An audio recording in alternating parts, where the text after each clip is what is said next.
Hola, soy Isabel Angélica Rodríguez Siles y estudio en la Unifrance. Hoy vamos a hablar de los tipos de transporte a través de la membrana. Lo primero que vamos a hablar es acerca de los líquidos corporales.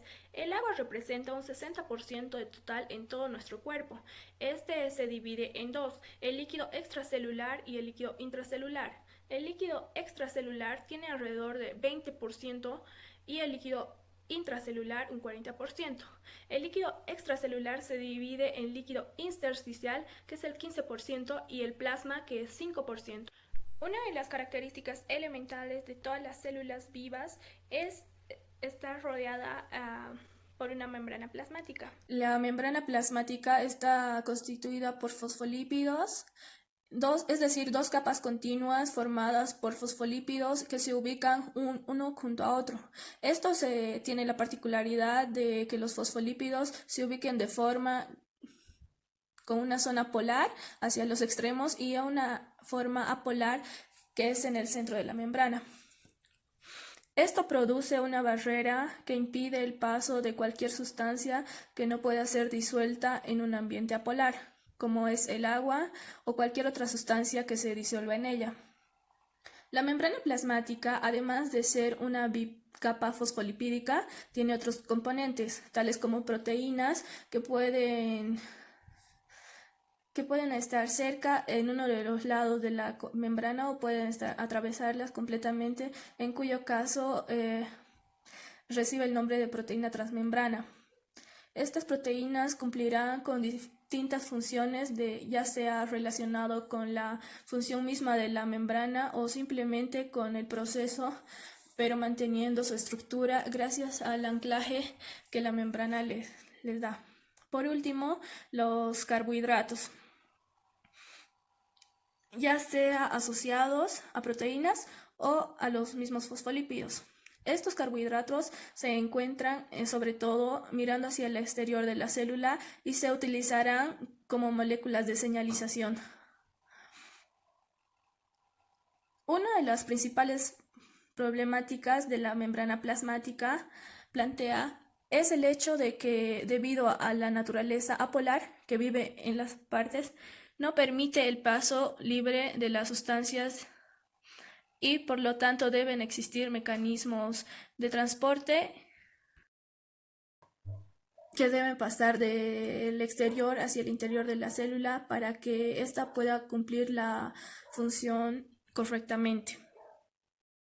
De esta forma se distinguen varios tipos de transporte, dependiendo de la naturaleza de la molécula en la que quiere ser transportada. En términos generales, en transporte activo y transporte pasivo. Si tenemos una membrana plasmática y nos imaginamos una cierta sustancia A, por lo general, esta sustancia no se encontrará en la misma cantidad al exterior y al interior de la célula, sino que habrá una mayor concentración de A uno de los dos lados de la membrana. Esto recibe el nombre de gradiente y hace referencia a la diferencia de concentración de una misma sustancia a ambos lados de la membrana. Debido a las leyes físicas, lo normal sería que si A podría atravesar la membrana, este fluyera desde donde se encuentra más concentrado hacia donde se encuentra menos concentrado.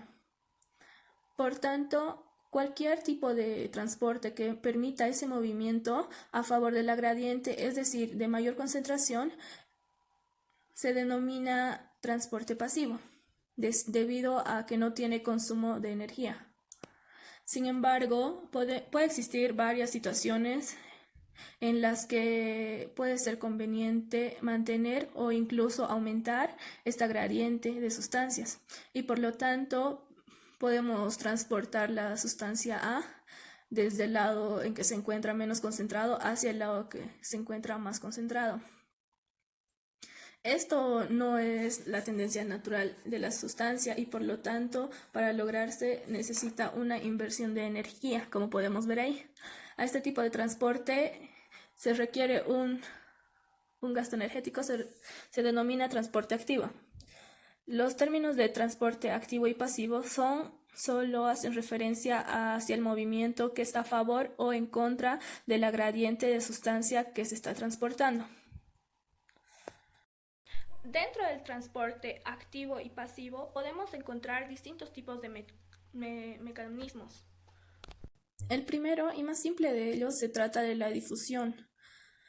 Este es un fenómeno que se da para aquellas moléculas que sí pueden atravesar libremente la membrana y que por lo tanto, si tenemos la membrana y tenemos una sustancia en gran cantidad a un lado y solo una pequeña cantidad al otro, esta tenderá a difundir desde su mayor concentración hacia su menor concentración, pasando a través de la membrana sin necesitar ayuda de otros componentes.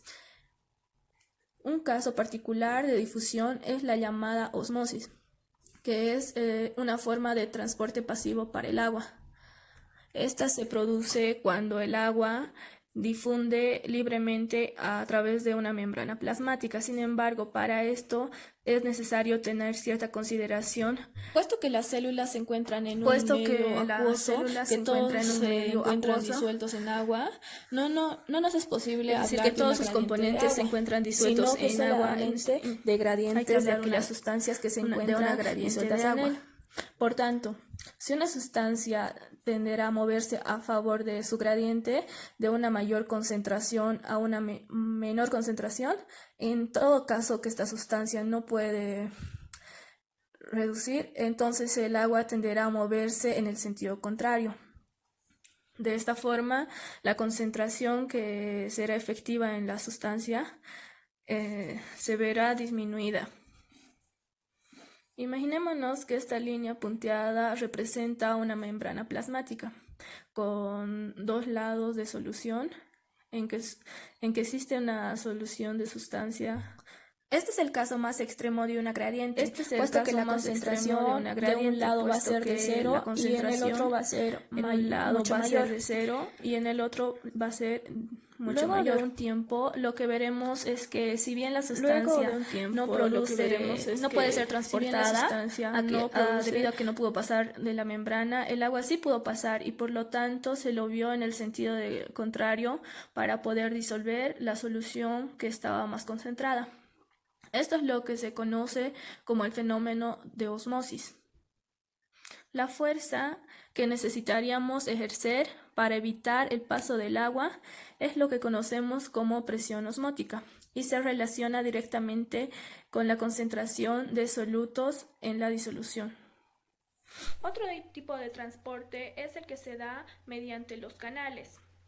Los canales son proteínas transmembranales que atraviesan la membrana de un lado a otro y que frente a un estímulo de distinta naturaleza puede abrirse para dejar un espacio en el medio que permite el paso de algunas sustancias.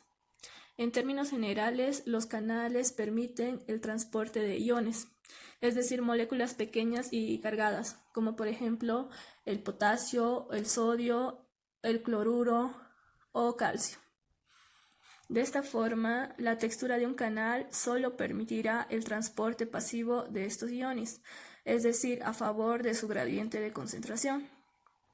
Otro tipo de transporte es el que se da mediante otras proteínas transmembranas llamadas transportadores. A diferencia de los canales, los transportadores no se abren dejando un espacio libre, sino que son proteínas que pueden cambiar de forma y por eso pueden tener la capacidad de tomar una molécula y llevarla hacia el otro. Existen principalmente 3 tipos de transportes. Podría ser que esta proteína tenga la función de mover solo una sustancia de un lado para el otro, en cuyo caso es la uniportador, solo transporta una molécula.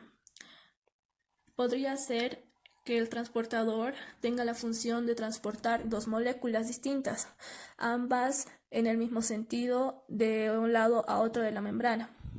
En este caso, el transportador recibe el nombre de simportador.